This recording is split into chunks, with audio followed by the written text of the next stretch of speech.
Assalamualaikum warahmatullahi wabarakatuh. Alhamdulillahilladzi anzalal Qur'an hudal linnasi wa bayyinatin minal huda wal furqan. Wassalatu wassalamu ala sayyidina Muhammadin sayyidi waladi adnan wa ala alihi wa ashabihil kiram, amma ba'du. Pemirsa dimanapun Anda berada, shaimin, shaimat, hamba-hamba Allah yang dimuliakan. Ketika kita membuka Al-Quranul Karim, kitab suci ini yang terbebas dari intervensi dan investasi manusia, karena baik isi maupun redaksinya itu produk dari Allah semata. Saudara-saudaraku sekalian, hamba-hamba Allah yang berbahagia, Al-Quran bukanlah kitab sejarah, tapi Al-Quran banyak menceritakan tentang peristiwa-peristiwa bersejarah.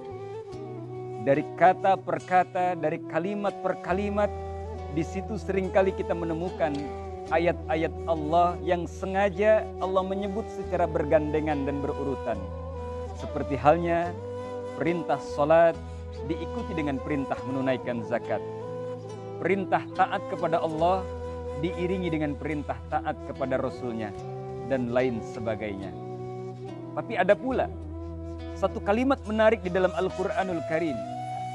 Perintah yang Allah sebut secara bergandengan dan berurutan, yakni perintah bersyukur kepadanya, diikuti dan diiringi dengan perintah berbakti dan berterima kasih kepada kedua orang tua kita. Apa artinya, saudara? Salat kita yang dilakukan sehari semalam sebanyak 5 waktu, mungkin ditambah ibadah tahajud di sepertiga malam, duha di waktu pagi, puasa Ramadan yang saat ini masih kita jalani, bahkan nanti mungkin ditambah dengan ibadah puasa di bulan Syawal, Senin dan Kamis, haji, umrah, semua ibadah-ibadah itu tidak mempunyai kedudukan dan arti apa-apa, tidak mempunyai makna apa-apa di hadapan Allah Subhanahu wa Ta'ala ketika kita menjadi seorang anak yang tidak pandai berbakti dan berterima kasih kepada kedua orang tua kita. Saudara-saudaraku sekalian yang berbahagia, ada satu peristiwa menarik di saat baginda Nabi kita Muhammad sallallahu alaihi wasallam beliau berada di atas makam Alqamah. Saat itu beliau menyampaikan statement di hadapan para sahabat yang hadir, tapi hakikat pesan Rasul berlaku pula untuk kita semua umatnya.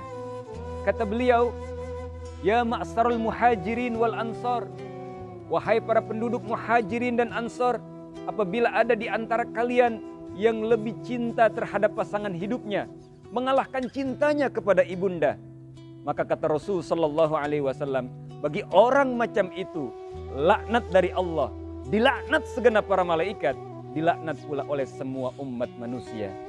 Saudara-saudaraku sekalian, hamba-hamba Allah yang berbahagia, sebagai seorang suami, kita berkewajiban untuk mencintai, menyayangi istri kita dengan sepenuh hati. Karena ia merupakan amanah dari Allah yang kelak nanti pada hari kiamat akan dimintai pertanggungjawabannya. Tapi jangan sampai kecintaan terhadap pasangan hidup kita itu menyebabkan kita melupakan cinta terhadap ayah dan ibu kita, melupakan bakti kita kepada kedua orang tua kita. Saudara-saudaraku sekalian, sadari bahwa yang namanya istri atau suami pasti akan ada bekasnya. Tapi lain posisinya dengan kedua orang tua kita. Dia tidak akan pernah berbekas selamanya. Dia mutlak dan terus melekat, bahkan setelah nyawa terlepas dari raga kita. Saudara-saudaraku sekalian, hamba-hamba Allah yang berbahagia, beruntungnya kita di saat Ramadan yang kita jalani saat ini, kita masih bisa menatap wajah ayah dan ibu kita. Bersyukurnya kita ketika Ramadan yang saat ini kita jalani, masih bisa merasakan nikmatnya menyantap hidangan berbuka bersama mereka. Ada sebagian di antara kita, saudara-saudara kita, yang Ramadan tahun lalu masih bersama kedua orang tuanya. Ramadan tahun lalu masih bisa bersantap sahur bersama mereka. Tapi Ramadan kali ini mereka telah kembali menghadap Allah Subhanahu wa Ta'ala.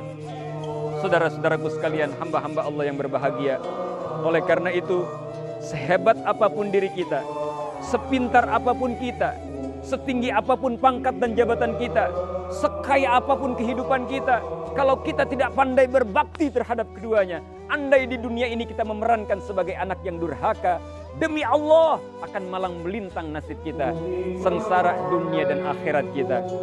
Tapi jika kita menjadi hamba-hamba Allah yang pandai bersyukur kepadanya dan pandai berterima kasih kepada kedua orang tua kita, maka yakinlah syurga akan berada di hadapanmu. Tiket syurga kau dapati, kesuksesan hidup akan selalu bersamamu. Saudara-saudaraku sekalian, hamba-hamba Allah yang berbahagia, demikianlah kultum yang singkat. Mudah-mudahan dapat menginspirasi kita semua menjadi ilmu yang manfaat dunia akhirat. Selamat berbuka, semoga ibadah puasa kita diterima oleh Allah Subhanahu wa taala. Wabillahi taufiq wal hidayah. Wassalamualaikum warahmatullahi wabarakatuh.